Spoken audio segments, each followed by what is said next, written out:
everybody, I'm back with another video, and today I have more beginner fitness tips for you, and these are more like activity related versus the last video that I did, which was more about your mindset and affirmations. So let's get started.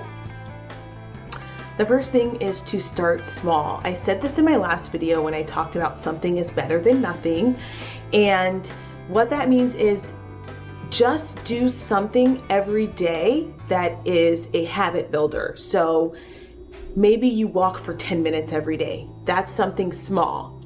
Maybe you walk for 30 minutes every day, something small. Or maybe you go to the gym once a week when you were not going at all, or you go to the gym twice a week when you were very inconsistent.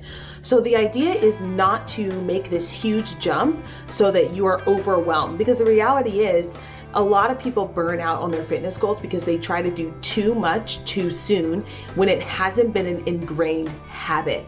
And I call this expanding your fitness container. I'm gonna have a whole workshop on that soon, but essentially you wanna start small so that you get accustomed to doing exercise regularly, even if it's in the smallest form, even if it's just a 10-minute walk or a 30-minute walk. So start with the smallest of habits. Don't try and say, I'm gonna do this entire plan and I'm gonna work out every day. It's just not realistic, and it's really, really hard. So that's the first one. And my dog is literally, you guys, Chase, knock it off. Okay.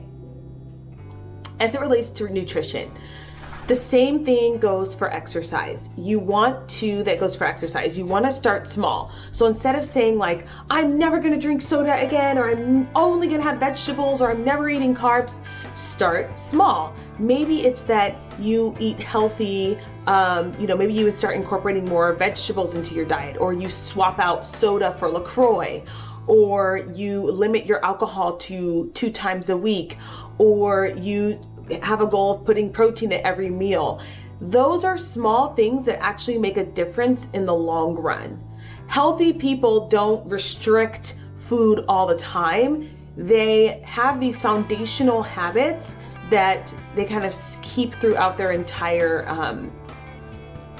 life. So the goal is to do something small with your nutrition, whether that's, okay, I'm gonna drink 8 cups of water a day, or I'm gonna drink half my body weight in ounces of water a day. And that's one thing, that's one nutrition goal that you can do right now as a beginner. Or I'm going to have vegetables at every meal. That's one thing you can do at every meal. Or I'm going to have salads for dinner. It's just about making that small change so that you can stick to it, right? Let's be realistic. Again, it's very, very challenging to overhaul your entire nutrition habits and your nutrition plan for a long time. It's easier to just make small changes over time so that you become more accustomed to that lifestyle. So start small with nutrition as well. Find one small thing to add or take away. Sleep.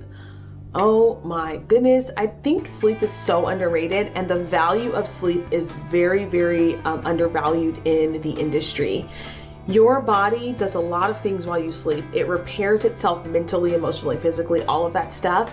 It also burns fat at night.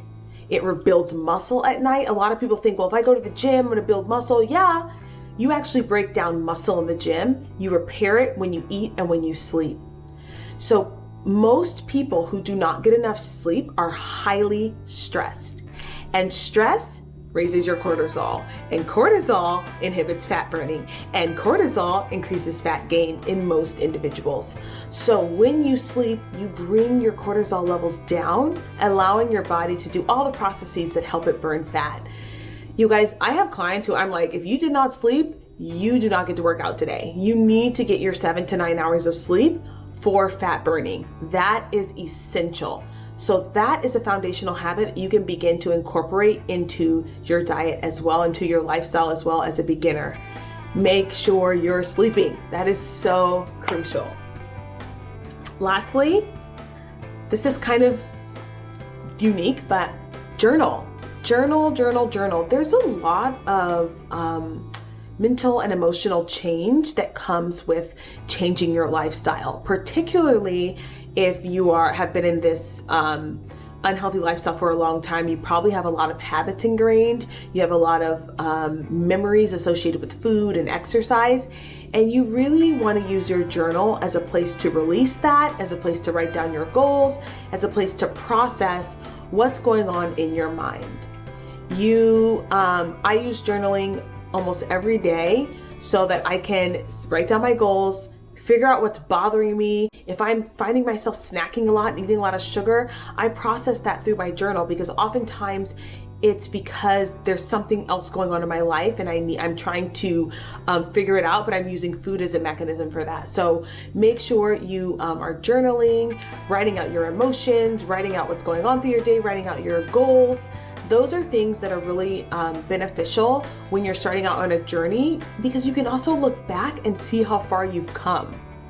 It is really, really important to track your progress in some way, and you can do that through journaling, even if it's just even if it's tracking the way that you are thinking throughout this process. So use your journal. You can have journal prompts.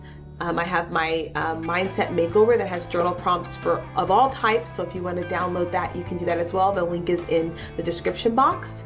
And those are my beginner fitness tips. I hope you guys enjoyed this video, and I'll see you guys in the next one. Bye.